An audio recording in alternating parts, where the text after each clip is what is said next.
Hello, this time on Sitrep, RAF Typhoons join an air defence operation following Russian incursions into Polish and Romanian airspace. They'll work with Allied forces, including France and Germany, helping to defend the eastern flank as part of NATO's Eastern Sentry. Also, President Trump's state visit to the UK is breaking military ceremonial records. We'll talk to a former deputy commander of ISAF about how intertwined UK and US forces are. And as world events are brought directly to our mobile devices, we speak to the author of a book looking at how the military must adapt to fighting wars in the age of the smartphone.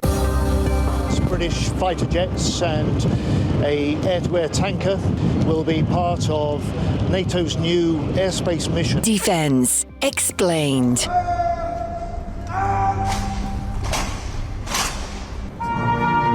This will be the biggest state visit that I've been on with 4 full divisions. This is Sitrep with Kate Gerbeau.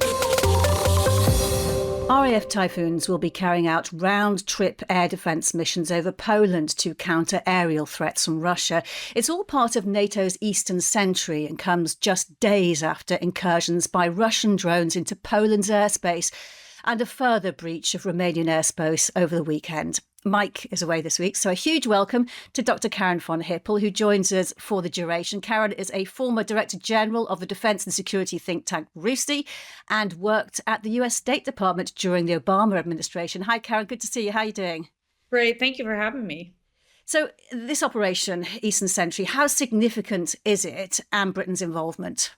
I think it's really important. I don't think we've shown enough we haven't been tough enough on Russia. Russia for years now has been involved in numerous gray area tactics, whether that's digging up undersea cables, whether it's cyber attacks, whether that's even attempted assassination or assassinations of its overseas civilians. And so I think it's important that we show that there's zero tolerance, allies really demonstrate strength. I think that's the only language that Putin really understands.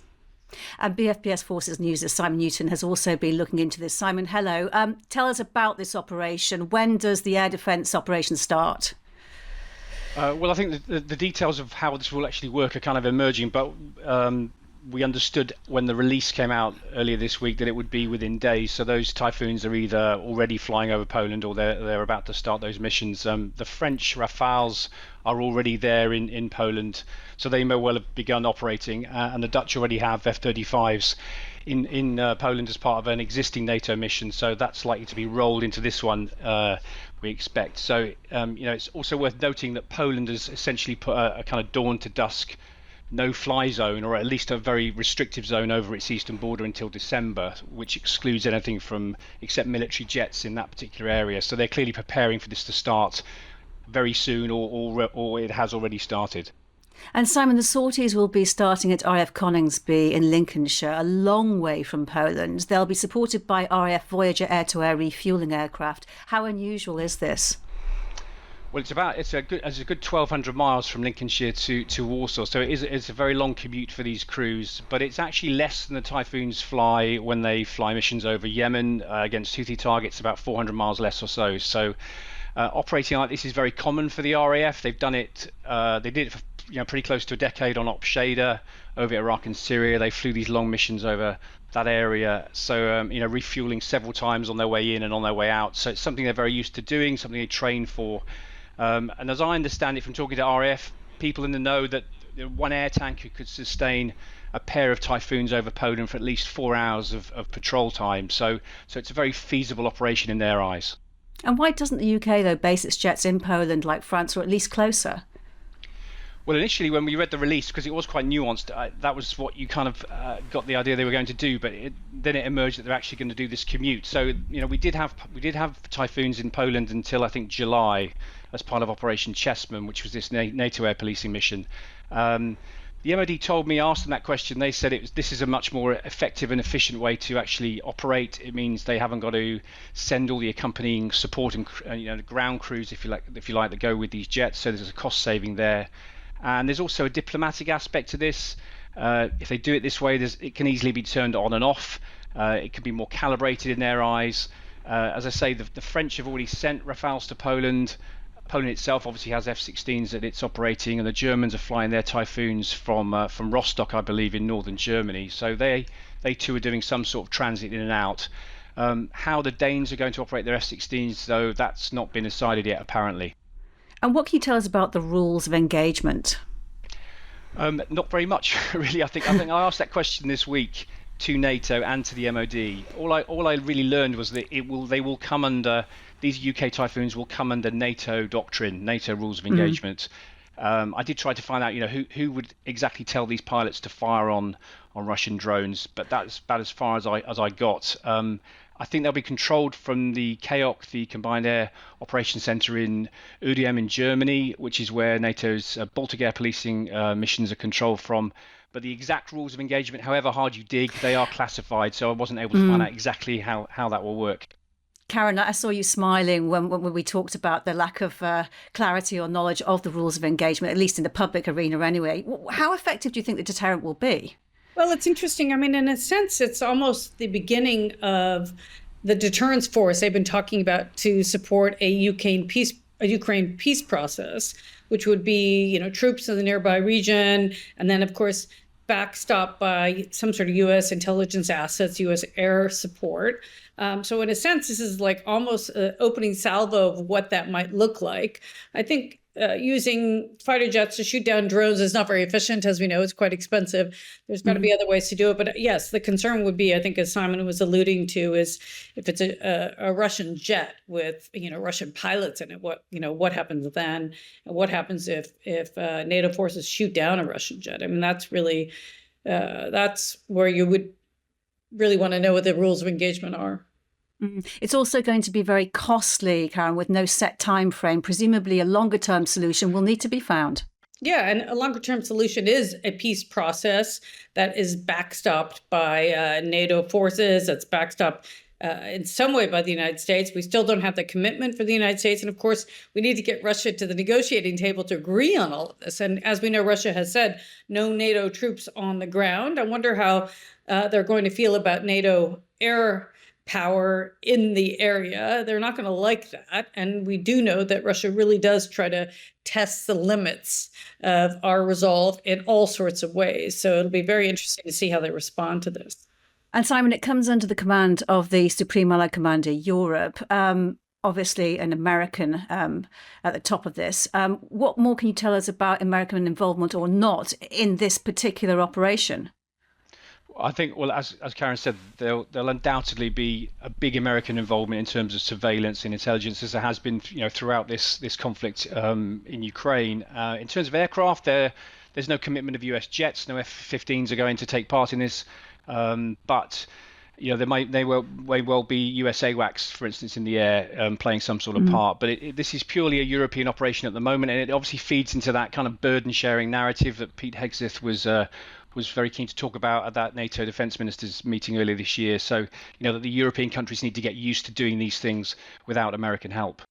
All right, Simon, thank you for bringing us up to date on that. Thanks for your time. Well, the full ceremonial soft power of Britain's armed forces was mobilised for Donald Trump's record second state visit to the UK, and it's breaking military records too. 1,300 troops conducting a Guard of Honour. That's the first ever for a state visit of that size to the UK.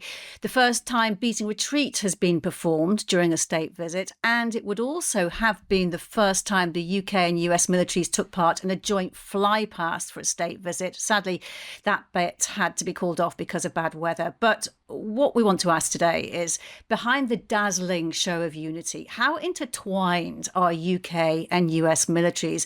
And with the US president who wants Europe to take more responsibility for its own security, is it time to loosen those ties? Well, joining us now is General Sonic Parker, who served 40 years in the British Armed Forces and was Deputy Commander of ISAF in Afghanistan between 2009 and 2010. Sonic, great to have you on Sitrep. Thank you very much for joining us. How big a consideration has the US military been in our calculations of what our forces can and should be doing during your career? It went through a number of phases. When I first joined in the sort of early 70s, we had a large army, large armed forces, and we were not a peer, but very nearly a peer. We had our own corps in Germany. We were able to operate and sustain over long distances, large forces. And also, the Americans were getting over Vietnam. They were really concentrating on themselves.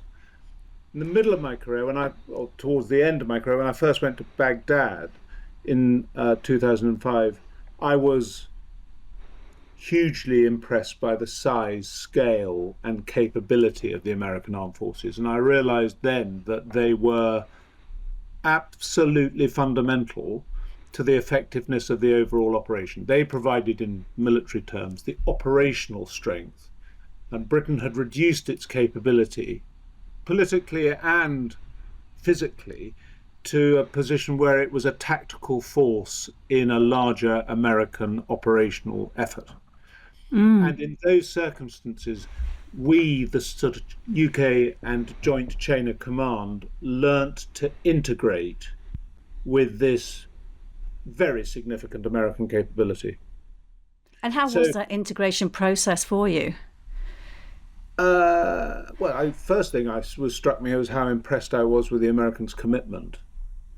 There was a commitment to engaging with the enemy, certainly in Iraq, which then continued into Afghanistan, which was extraordinarily impressive.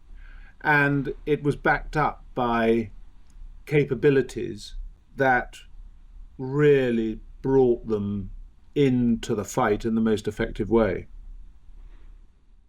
And ISAF, the International Security Assistance Force, was a multinational mission. It was standard for it to be under US command when you were deputy commander. Can you tell me how it ran for you and how it ran with US counterparts on a day-to-day basis?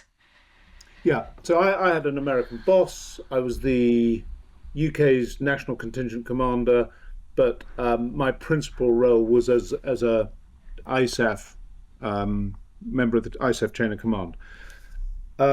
It would only have worked if the Americans had been there. The British had capabilities in Helmand, and the Dutch in their area, and the French and the Turks. They had their own capabilities dotted around the country, but the thing was brought together by American capability. So we would not have been able to do what we were doing in Afghanistan without them. And what was it the Americans could do that no one else could? Well, they can shift 30,000 troops from December 2009 to March 2010 from Konus into Afghanistan without batting an eyelid. We could never do that. Karin, the UK and US military exercise together. They're designed to do the task they've been set to do and to get on with it. But a coalition really does only work as long as there is a political will to back it up. But I mean, just to back up what General Sir Nick was saying, I mean, the US-UK relationship is wide and deep. It's been decades in the making. It goes well beyond what the political leaders think of each other. And it's on the civilian and the military spheres. I mean, I certainly recall in the 3 different jobs I had at the State Department doing counterterrorism and conflict that, almost every day we worked very closely with our British counterparts. We had British embeds in our office, and certainly on the military side, I remember even when the U.S. military would say, actually the best briefings we had were by British soldiers to help us figure out how to manage these situations. So, it was one of respect, and it was a deep partnership. It was very quiet. It was understated. It was just taken for granted. Now, of course, it's hard to say what might happen if there's a big rift between the two countries. I can't really imagine that happening, but anything is possible. So until such time, it almost doesn't matter who the political leaders are if they're working in partnership on a joint endeavor.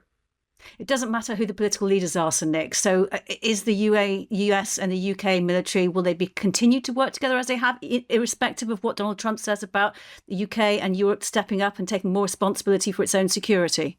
I think we want to be careful about using about focusing on the president or on an individual. I mean, just to add a slightly different perspective, I used to find when I was working with the Americans that I was sometimes confronted by a frustration that they were investing so heavily in these endeavours, and that we were always limiting, 10,000 troops, that there was this political constraint from Britain and other countries, whereas the Americans were the ultimate underwriter. What we've seen over the last few months is that the Americans have expected us to stand up to the plate, that they want the Europeans to pull their fingers out. And I think, certainly as a professional soldier, I think that's an entirely reasonable thing to want to do. I mean, the Americans have this broader global geostrategic view that looks to the West as much as it looks to the East. They don't view Russia in the same way that we do, for all sorts of reasons, and they expect us to deal with our own immediate security. That's reasonable. I think where I have genuine concerns is that in order to transform from a tactical player, which is what we've been while we've been relying on the Americans, into a country which has a genuine strategic and operational capability, there is a massive amount of investment required. And it doesn't happen overnight. In order to build the sort of capabilities that can shift, and I go back to my previous example, 30,000 troops with all their enablers in 4 months from one side of the globe to the other, to build that capability requires investment in all sorts of areas and build experience. And if you're going to do that, you need to make it absolutely clear where your priorities are. And I haven't yet seen, I've seen 250 million defense budgets appearing, but I haven't seen the depth of commitment that I believe is needed to shift our defensive capabilities into a position where they are resilient, where they can operate under a purely national line without depending on a US underwrite. And do you think, Karin, that this is the case, that Britain really does have to move from being a tactical partner and do what is required in order to loosen that dependence on US? Yeah, well, we've seen that America is no longer going to be the reliable ally that it has been in the past. And even after Donald Trump leaves, we don't know if a future Trump-like president will be elected in the United States and won't be interested in working with allies. So it is important for the UK and European powers to build up their defense and strengthen their resilience in all sorts of ways, not just because it's important for their own security, but also then you can deal with America more as a peer rather than as sort of a second tier power. But don't forget, there's also, the investments in advanced technology. Yes, I agree with General Cernik that we're far away from being in that situation, but we also are investing in advanced technology. And, modern wars are really, it's quite interesting what Ukraine has shown us in terms of the role that drones play and robots have been playing and AI has been playing. And so it's not just about brute strength on the ground. It's a far more complicated package.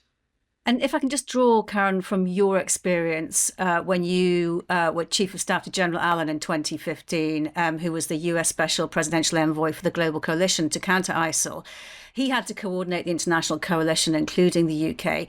What did you experience at the time of working relationship between the US and the UK? And do you think it's changed in the way that kind of Nick has laid out earlier? Yeah, well, it was a different time. It was a US president that cared deeply about partnerships. The commander, or my boss, General Allen, cared deeply about partnerships and had worked as he was also commander at ISAF. So he had run coalitions before, and he treated everybody in the coalition as a peer. He didn't treat them as, that they worked for him. And the Brits did a very important job and came up with a lot of really critical ideas. What we were doing was a non-kinetic side of the coalition. So there was a separate effort, a military effort run by the Pentagon. The State Department, where General John Allen was, we were dealing with the non-kinetic, which was everything from how do you deal with foreign fighters to terror financing to strategic communications. And so sort of legal and financial and other tools to push back. But yes, it was but you have a very different president who is less interested in that kind of a partnership right now. And so, Nick, you said just before that, Britain has to move away from being this tactical partner to the US military. And I'm just wondering, you say that there haven't been the signs of the investment that's needed to do that at the moment so far. What are the consequences if it doesn't happen and it doesn't happen quickly enough? 2 points. Karen's absolutely right. This is not just about thousands more troops. It's about developing a contemporary capability that is formed of all the new ways that one can conduct warfare. So it's quite complicated, but it needs real messaging. So okay, we may not be ready or in every respect for 5 years or 8 years or 10 years, but we've got to make it really clear in our messaging where we're moving and show how our capabilities are developing incrementally, so that if anybody chooses to mess with us, they realize that they're going to get a bloody nose. So that we build a credible, effectively independent deterrence that is below the nuclear threshold, so that we as a country become resilient and can play our part with our immediate neighbours. And just to very quickly, there is a hugely important distinction between NATO and the US. When I was in Afghanistan, the operation was a NATO operation. They were completely irrelevant. The people who ran the operation were from Washington down to headquarters ISAF. We used to spend a lot of our time talking to NATO and keeping them happy, but the big decisions were all made on the US national chain. When I was advising the Minister of Defense in Ukraine 2016 to 2019, it was very clear there that NATO was fine as a strategic convener, but as soon as one country decided that it wasn't happy with what was going on, it blocked NATO's ability to do anything, and bilateral or trilateral relationships between NATO countries and Ukraine were the things that made things happen. NATO may be a great strategic convener, but it has to transform so that it can produce effective structures around those of us who are going to operate with less of an American underwrite as a credible strategic, operational and tactical organization. And on that note, we'll leave that thought for the moment and perhaps talk about it another time in more detail. General Sir Nick Parker, it's been great having you on Sitrep. Thank you very much. Now, the smartphone as a weapon of war and its impact on modern conflict have been examined for a new book. It lays out how military organisations are affected right down to the individual soldier on the ground and how civilians are also drawn in. War in the Smartphone Age was written by Matthew Ford, a former strategic analyst at DSTL, the Defence Science and Technology Laboratory, who is now Associate Professor of War Studies at the Swedish Defence University. You've got a situation where you're not only just using the smartphone as you might ordinarily just to share on social media, but also you can upload important information to intelligence fusion cells, which then becomes useful from a military targeting point of view. So, and clearly soldiers are instructed not to take their smart technology with them, but sometimes you end up doing that because it becomes a backup in a difficult situation, and then you're relying on civilian information infrastructures to communicate. But it's not just soldiers, of course, it's also civilians. People are in and around the battlefield and they themselves have their devices, and they then become important sources of information from a military point of view, but also they're literally filming tanks rolling down the street and uploading that to social media. The ecosystem, intelligence ecosystem, has changed as different armed forces realise that these are sources of intelligence that need to be controlled. So at the beginning of the full-scale invasion of Ukraine, the battlefield was a lot more transparent, but that these devices become things that militaries need to become a lot more aware of when they are operating in and amongst civilians. Yes, they do, don't they? And how should modern militaries adapt their training then, do you think, to incorporate the reality that every soldier is now and can be a player in a digital connected battle space via the smartphone? I mean, I was at the Naval Postgraduate in Monterey, and without wanting to break confidences, the officers I was talking to were always instructing their sergeants to go through their unit to make sure that no one had a connected device on them. And so, of course, it seems to me that we know we shouldn't be carrying these things around, but actually, in order to stay in touch with friends, family, to watch films, to alleviate boredom, all the rest of it, people end up carrying these things with them. I think some of the education and training needs to reflect the practical realities of just how connected we are, rather than just assume that these devices are automatically bad. I mean, they clearly can be very, very dangerous if they are not switched off, or people aren't careful about where they are located when they go towards the front lines. But at the same time, people are their downtime is made more comfortable by being able to watch films and do all the things that everyone does when they at home using a tablet or to watch a film or whatever. So I think it's a balance. What impact does it have on soldiers or units on the battlefield, though, when their movements, their actions, or even their mistakes can be filmed and broadcast by civilians or adversaries in real time, or even falsified? Yeah, so I think that the falsification is the real challenge. Well, one of the bigger challenges now.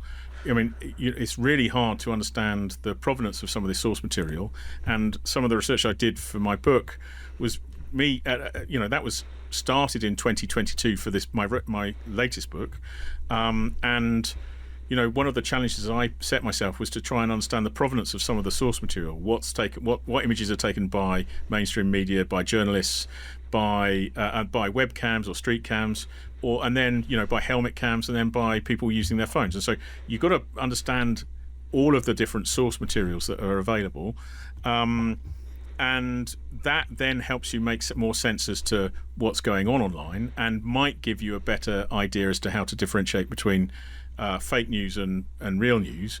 The one underlying thing, it seems to me, is that if civilians are carrying these things, soldiers don't really know whether they are filming them for the purposes of sharing intelligence with an intelligence cell, or they are just filming them because there's a tank running down the road. And then you've got a real conundrum for soldiers as to whether the civilian is actively participating in the conflict, or is just sort of a bystander. And one of the claims I would make is that by literally just carrying a phone in your pocket, that becomes very, very problematic. And I would not say that it's okay to shoot first, ask questions later. There's the laws of armed conflict, but I can understand that this complicates the rules of engagement in a very significant way, and makes life for soldiers very, very difficult. Does that mean that the rules of engagement have to be reconsidered then in that light? Yeah, I think I think there's been examples. So Bucha in Ukraine, Russians were shooting civilians because they had smartphones in their pockets. Now, were they using their smartphones for the purposes of intelligence or not? I don't. They're not, and the Russians have been prosecuted for war crimes for those attacks on civilians.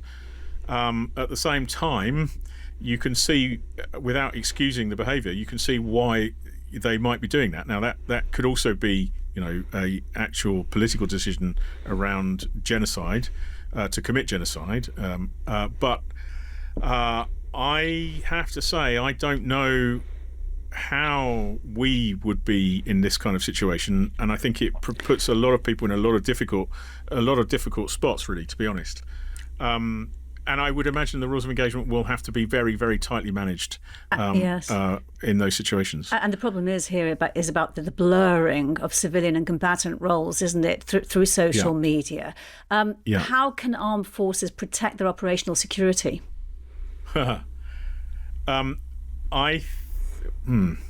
This is a very good question, and the one thing the armed forces might try to do is try to limit connectivity in the battlefield, and of course, or at least manipulate information speed and flow. I think the underlying challenge is that civilian communications technology is much more sophisticated and better in many ways than the military's. You've got capacity to broadcast more data with a smartphone than you have over Bowman, for example, and so civilians are a real advantage when it comes to sharing information. Now, just because you switch off the internet for a moment doesn't mean that people are still not recording what's happening. And when the internet goes back on, then of course then they upload again, and it slows down information distribution, but doesn't necessarily stop it. And what are the risks then of relying on commercial platforms and data infrastructures that are not under military or state control but are crucial in conflicts today? Well, so I think probably armed forces are needing to spend more time meshing military comms infrastructure with civilians. So actually the real problem becomes the militarization of civilian communications infrastructure. I mean, most military comms happen over civilian infrastructures anyway. It's the stuff that's particularly classified that starts to go over a military infrastructure. The question is, I suppose, for civilian communities, how happy they are with their infrastructure being used in this way, and in some ways, military comms being buried in civilian communication infrastructure, because that starts to compromise combatants. Where do you draw the line? People working at Google, they are, I would argue, effectively the munitions workers of the 21st century. They are providing the software, hardware infrastructure that enables the armed forces to work, and potentially, at least especially when it comes to using smartphone technology in the battlefield, they themselves could become combatants. How do you see the integration of AI, data analytics, and smartphone-derived imagery affecting the fighting of wars, and how does the MOD keep pace with that? I think this is a very, very difficult challenge. I mean, at the moment, I think we're at a liminal space between AI has got a long way to go before it really takes off, and there's going to be a lot of difficult choices for the armed forces, for the Ministry of Defence, about how to integrate and make use of that, and they will probably be around organisational culture and military structure, and that potentially could be very significant in the types of changes that the armed forces have to face.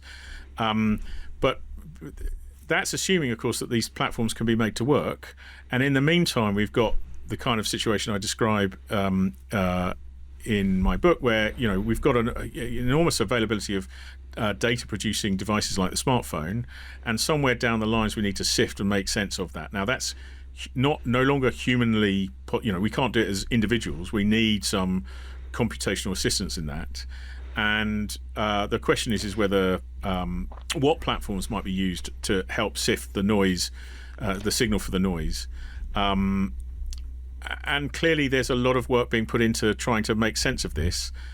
I think the danger is that we end up with a sort of loss of understanding about how the analysis side of things works, because we're reliant on the software to help derive pattern and analysis, when actually, and that potentially could lead to sort of tunnel vision. We're going to rely on the technology in a way that actually we need to be thinking critically about using the technology much more carefully and as a tool for interrogating what we're seeing, rather than something we become reliant on.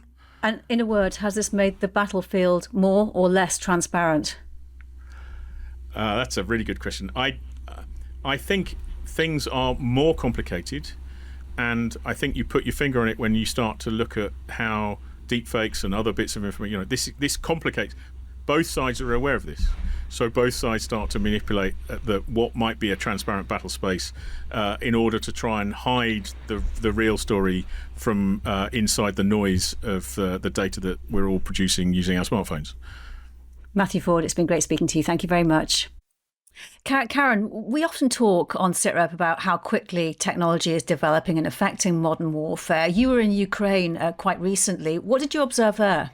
Well, I mean, it was really interesting listening to Matthew. His book sounds incredible, because of course, it was over a year ago when I was there in August of 2024. But I saw all of that. I mean, I certainly heard about civilians often providing information to to the Ukrainian military through their smartphones. We saw the Ukrainians taking advantage of Russians using Telegram on the battlefield and, intercepting that.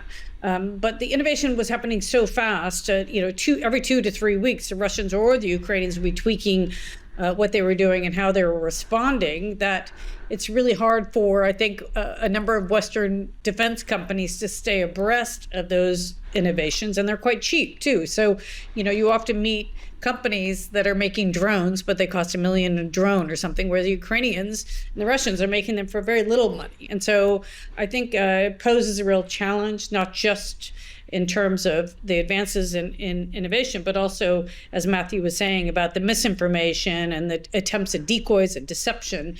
It's really hard to manage all that. The Ukrainians have been incredible at it, actually, but the Russians have been as well. Karin, listen, it's been really great having you on Sitrep today. Thank you very much for your time, and my thanks to all of our guests. That is all for now. Professor Michael Clark and I will be back with another Sitrep next Thursday. In the meantime, you can stay up to date with all the latest defence news on our website, forcesnews.com. For now, though, from me, Kate Gerbeau, thank you for joining us. Bye-bye.